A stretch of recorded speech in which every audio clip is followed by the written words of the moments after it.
September 2025లో Saudi అరేబియాకు పాకిస్తాన్కు మధ్య comprehensive defence agreement కుదిరింది. ఈ అగ్రిమెంట్ ఇంప్లికేషన్స్ ఏంటివి భారతదేశానికి అని నేను గతంలోనే వీడియోలో చాలా వివరంగా చెప్పాను. కానీ ఇప్పుడు లేటెస్ట్ న్యూస్ బ్లూంబర్గ్తో సహా ఇంటర్నేషనల్ మీడియాలో వస్తున్న కథనాలు ఏంటంటే సౌదీ పాకిస్తాన్ల మధ్య ఉన్న డిఫెన్స్ ప్యాక్ట్లో తుర్కీయే చేరబోతోంది అని, టాక్స్ చాలా అడ్వాన్స్ స్టేజ్కి వచ్చాయని. అప్పుడు మీకు ఇదొక కూటమి, ట్రైలేటరల్ కూటమి అవుతుంది. సౌదీ అరేబియా, పాకిస్తాన్, తుర్కీ. చాలా ప్రమాదకరమైన కాన్సిక్వెన్సెస్ మన దేశానికి ఉండవచ్చు. సవాళ్ళు, అట్లీస్ట్ ఛాలెంజెస్ అయితే ఉంటాయి. అఫ్కోర్స్ సౌదీ అరేబియా ఇండియాకు మిత్రదేశం. సౌదీ అరేబియానే కాకుండా మీకు Egypt, United Arab Emirates, Qatar, ఇలా చాలా ఇస్లామిక్ కంట్రీస్తో ఇండియాకు మంచి రిలేషన్స్ ఉన్నాయి. ముందుగా అసలు ఏంటి ఈ డిఫెన్స్ ప్యాక్ట్, దీని వెనకాలన్న అసలు పాయింట్ ఏంటి అని మాట్లాడాక ఇండియాకు దీని పర్యవసనాలు ఏంటో చర్చిద్దాం. ముందుగా సౌదీ పాకిస్తాన్ల మధ్య డిఫెన్స్ అగ్రిమెంట్ కారణం ఏంటి? సౌదీ అరేబియాతో సహా అనేక అరబ్ దేశాలు అమెరికా రక్షణలో బతుకుతూ ఉంటాయి.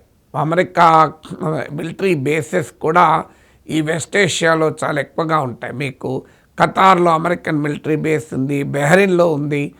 ఇంట్రెస్టింగ్ ఏంటంటే అమెరికా ఒకవైపు ఇజ్రాయిల్కు బలంగా మద్దతు ఇస్తుంది, అలాగే ఇజ్రాయిల్తో ఘర్షణ పడుతున్న అరబ్ దేశాలకు కూడా అమెరికా మిత్రదేశాలే. సో అమెరికా ఇజ్రాయిల్ను, అరబ్ దేశాలను కలిపే ప్రయత్నాలు కూడా చేస్తూ ఉంటుంది. ఎందుకంటే ఇరాన్కు ఇతర సున్నీ మెజారిటీ కంట్రీస్కు పడదు. అందువల్ల ఇరాన్కు, సౌదీ అరేబియాకు ఉన్నటువంటి డిఫరెన్సెస్ కూడా ఉపయోగించుకుంటుంది అమెరికా. అందులో భాగంగానే క్యాంప్ డేవిడ్ అగ్రిమెంట్ అని, అబ్రహాం అకార్డ్ అని, ఇజ్రాయిల్కు అరబ్ దేశాలకు మధ్య ఆ ఫ్రెండ్షిప్ను అమెరికా బిల్డ్ చేస్తూ ఉంటుంది. వాస్తవంగా ఇజ్రాయిల్, సౌదీ అరేబియాల మధ్య కూడా నార్మలైజేషన్ టాక్స్ నడుస్తున్న సమయంలో హమాస్ ఇజ్రాయిల్ పైన అటాక్ చేసింది. దాంతో ఈ చర్చలు ఆగిపోయాయి. ఇప్పుడు ఇజ్రాయిల్, సౌదీ అరేబియాల మధ్య ఇంకా నార్మల్సీ ఏర్పడలేదు. ఈలోగా ఖతార్ పైన ఇజ్రాయిల్ అటాక్ చేసింది. అక్కడ హమాస్ ప్రతినిధులు ఉన్నారని, తీవ్రవాదులకు ఖతార్ ఆశ్రయం ఇస్తోందనే కారణం చెప్పి ఇజ్రాయిల్ ఖతార్ పైన అటాక్ చేసింది.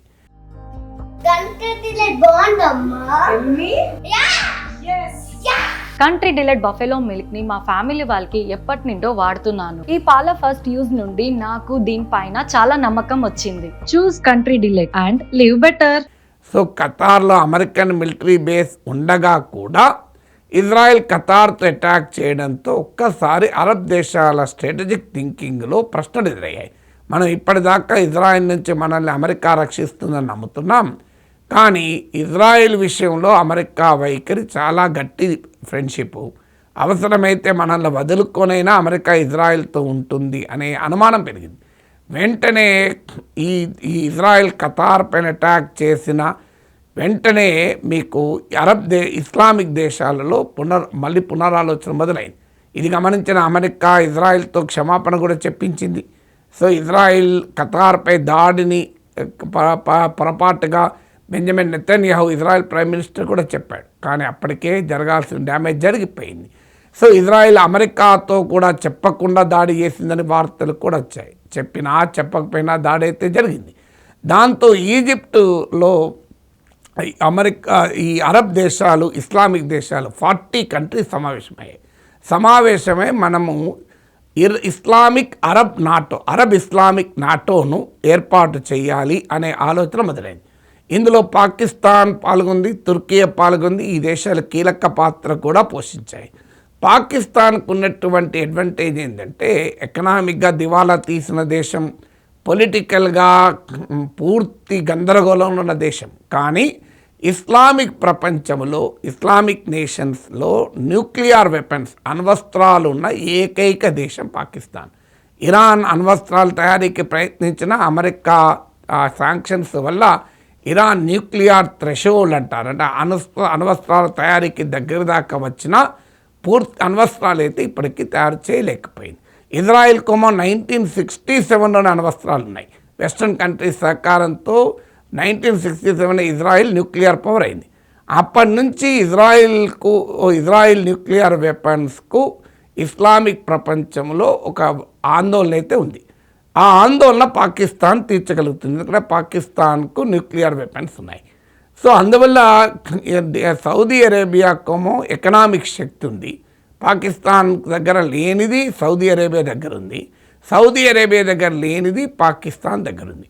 అందుకే సౌదీ పాకిస్తాన్లో ఒక సమగ్ర రక్షణ ఒప్పందం కుదుర్చుకుంది. దీనికి ప్రాతిపదిక ఇస్లామిక్ సాలిడారిటీ అని స్పష్టంగా పేర్కొన్నారు, ఇంకేమీ మొమాట వెళ్ళలేదు. ఇది ఇస్లామిక్ సాలిడారిటీ అని కూడా పేర్కొన్నారు. అయితే సౌదీ అరేబియాకు పాకిస్తాన్కు కుదిరిన కాంప్రిహెన్సివ్ డిఫెన్స్ అగ్రిమెంట్లో న్యూక్లియర్ వెపన్ ప్రస్తావన లేదు. కానీ ఈ ప్రశ్న అడిగినప్పుడు పాకిస్తాన్ మంత్రులు స్పష్టంగా చెప్పింది ఏంటంటే this defence deal extends to nuclear వెపన్స్ని, అంటే ఈ రక్షణ ఒప్పందం కిందికే అణ్వస్త్రాలు కూడా వస్తాయి, సౌదీ అరేబియాకు అణ్వస్త్ర రక్షణ కల్పిస్తున్నామని పాకిస్తాన్ చెప్పింది. సో సౌదీ అరేబియా ఇండియాకేం వ్యతిరేకం కాదు, కానీ ఇజ్రాయిల్ అణ్వస్త్రాల నుంచి భయం వల్ల అమెరికా తమను కాపాడదు అని ఖతార్పై ఇజ్రాయిల్ దాడుల తర్వాత వచ్చిన అనుమానం వల్ల సౌదీ అరేబియా పాకిస్తాన్కు దగ్గరైంది. సో సౌదీ పాకిస్తాన్ల మధ్య కుదిరిన ఈ డిఫెన్స్ డీల్ ఇప్పుడు తుర్కీ ఎంటర్ కావాలని చూస్తుంది. మనకు తెలిసి గుర్తుండి ఉంటుంది, ఆపరేషన్ సింధూర్ సమయంలో కూడా పాకిస్తాన్కు మద్దతు ఇచ్చినవి డైరెక్ట్గా ఆయుధాలు ఇచ్చిన దేశాల్లో తుర్కీ ఉంది, అజర్బైజాన్ ఉంది. చైనా ఆయుధాలు ఇచ్చింది, అమెరికా ఆయుధాలు ఇచ్చిందంటే వాటి మిలిటరీ రిలేషన్షిప్ వేరు. కానీ అజర్బైజాన్, తుర్కీ కేవలం ఇస్లామిక్ సాలిడారిటీ ఆధారంగానే పాకిస్తాన్కు ఆయుధాలు ఇచ్చింది. Even Pakistan navy, Pakistan air force మోడర్నైజేషన్లో కూడా తుర్కీ కీలక పాత్ర పోషిస్తుంది. అంటే వాస్తవంగా పాకిస్తాన్తో పోలిస్తే ఇండియా కన్వెన్షనల్ వార్ఫేర్లో, సాంప్రదాయ యుద్ధంలో స్పష్టమైన సుపీరియారిటీ ఉంది, ఆధిక్యత ఉంది. కానీ న్యూక్లియర్ వెపన్స్కి వచ్చే వరకు ఇలాంటి ఆధిక్యత ఏ దేశానికి ఉండదు. సో కన్వెన్షనల్ వార్ఫేర్లో తమకున్న బలహీనతను, పరిమితుల్ని పాకిస్తాన్ తుర్కీ సహాయంతో మీకు బిల్డ్ చేసుకుంటుంది. సో తుర్కీకేమో న్యూక్లియర్ వెపన్స్ లేవు, తుర్కీకు కన్వెన్షనల్ వెపన్స్లో బలం ఉంది. నీకు అమెరికా నాయకత్వంలోని నార్త్ అట్లాంటిక్ ట్రీటీ ఆర్గనైజేషన్ నాటోలో తుర్కీ మెంబర్ కంట్రీ, నాటో కూటమిలో అమెరికా తర్వాత అంతటి మిలిటరీ శక్తి ఉన్న దేశం తుర్కీ.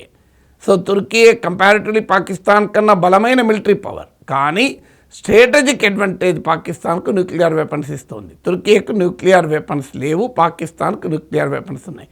అంటే ఇప్పుడు సౌదీ అరేబియా, పాకిస్తాన్, తుర్కీ కలవడం వల్ల ఏం జరుగుతుంది? సౌదీ అరేబియా దగ్గర అడ్డగోలుగా డబ్బులున్నాయి, పెట్రోడాలర్లు ఉన్నాయి, పాకిస్తాన్ దగ్గర న్యూక్లియర్ వెపన్స్ ఉన్నాయి, తుర్కీ దగ్గర కన్వెన్షనల్ వార్లో ఆధిక్యత ఉంది. అంటే సాంప్రదాయ నాన్ న్యూక్లియర్ వార్లో Turkey is a major power, నాటోలో అమెరికా తర్వాత సెకండ్ లార్జెస్ట్ మిలిటరీ పవర్ తుర్కీ.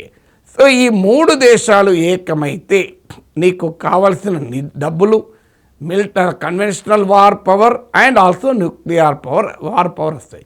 ఈ మూడు ఏకమైనప్పుడు ఎవరికి వ్యతిరేకంగా? వాస్తవంగా ఇప్పుడు ఇండియాకు తుర్కీకు ఎలాంటి గొడవలు లేవు, మనకేం సరిహద్దు వివాదాలు లేవు. పైగా తుర్కీకు భూకంపం వస్తే అన్ని దేశాల కన్నా ముందు ఆదుకున్నది భారతదేశమే. కానీ తుర్కీ పాకిస్తాన్కు మద్దతు ఇవ్వడానికి కారణం ఏంటి? Islamic solidarity.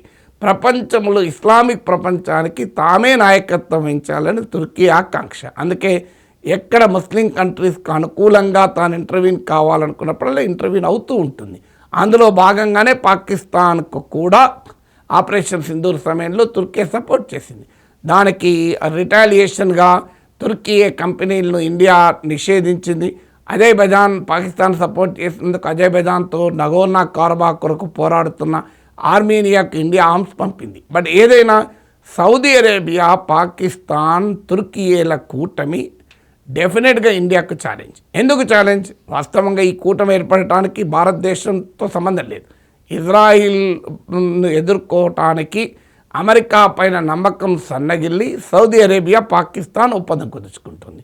తుర్కీ ఏమో ఇస్లామిక్ సాలిడారిటీలో తాను భాగం కావాలి కనుక తన ఆధిపత్యం కొరకు ఈ తుర్కీ ఇందులో చేరుతుంది. పాకిస్తాన్కి ఏంటంటే ఉన్న ఏకైక బార్గెన్ నుంచి న్యూక్లియర్ వెపన్స్, ఎందుకంటే ఎకనామిక్గా చాలా ఘోరమైన స్థితిలో ఉంది. పాకిస్తాన్ పొలిటికల్గా గందరగోళం ఉంది. బెలూచిస్తాన్లో తిరగబడుతున్నారు, ఖైబర్ పఖ్తూన్వాలో తిరగబడుతున్నారు, టెహ్రీకి తాలిబాన్ పాకిస్తాన్ పైన దాడులు చేస్తుంది. పాకిస్తాన్ తాలిబాన్ల మధ్య సంబంధాలు దెబ్బతిన్నాయి. ఇలాంటి పరిస్థితుల్లో పాకిస్తాన్కు ఒక బ్రాడర్ క్లౌడ్ పెరగటానికి కూడా సౌదీ తుర్కీల సహకారం చాలా కీలకం. ఇక్కడ సౌదీ కావచ్చు, తుర్కీ కావచ్చు, ఇండియాకు వ్యతిరేకంగా ఈ కూటమి ఏర్పాటు చేయకపోవచ్చు. అరబ్ ఇస్లామిక్ నాటో అనేది భారత్ వ్యతిరేక ఆలోచన కాకపోవచ్చు, అది ఇజ్రాయెల్ వ్యతిరేక ఆలోచన కావచ్చు. కానీ పాకిస్తాన్ దుర్బుద్ధి ఇక్కడ ఉంది కదా. పాకిస్తాన్కు ప్రపంచంలో ఎవరితో సంబంధం లేదు, మనతో తప్ప. అందువల్ల పాకిస్తాన్ భారతదేశంతో ఉన్న జిహాదీ వ్యూహం వల్ల ఇది మనకు ప్రమాదంగా పరిణమించేటువంటి అవకాశం ఉంది. తక్షణం లేకపోవచ్చు, ఎందుకంటే సౌదీ అరేబియాతో మనకు మంచి రిలేషన్స్ ఉన్నాయి. సౌదీ అరేబియానే కాదు, ఇతర ఇస్లామిక్ దేశాలతో మనకు మంచి రిలేషన్స్ ఉన్నాయి. కానీ ఇస్లామిక్ సాలిడారిటీ అనే అంశాన్ని పాకిస్తాన్ కనుక ఉపయోగించుకుంటే దాని ప్రమాదం ఇండియాకు ఉండొచ్చు. ఎందుకంటే ట్రంప్ విధానాలు కూడా ఇందుకు ఇస్లామిక్ సాలిడారిటీని పెంచుతున్నాయి. ఇటీవల ట్రంప్ నైజీరియాపై దాడి చేశాడు. ఎందుకు దాడి చేశాడు? నైజీరియా జాగ్రఫీ చూస్తే మనకు అర్థమవుతుంది. నైజీరియాలో 40 to 46% to 50% ముస్లిమ్స్ ఉంటారు. ముస్లిమ్స్ ప్రధానంగా నార్థన్ పార్ట్ ఆఫ్ నైజీరియాలో ఉంటారు. ఒక 40 to 43% క్రిస్టియన్స్ ఉంటారు. వీళ్ళు ప్రధానంగా సదరన్ పార్ట్ ఆఫ్ నైజీరియాలో ఉంటారు. ఇతర మతస్థులు కొద్దిమంది ఉంటారు.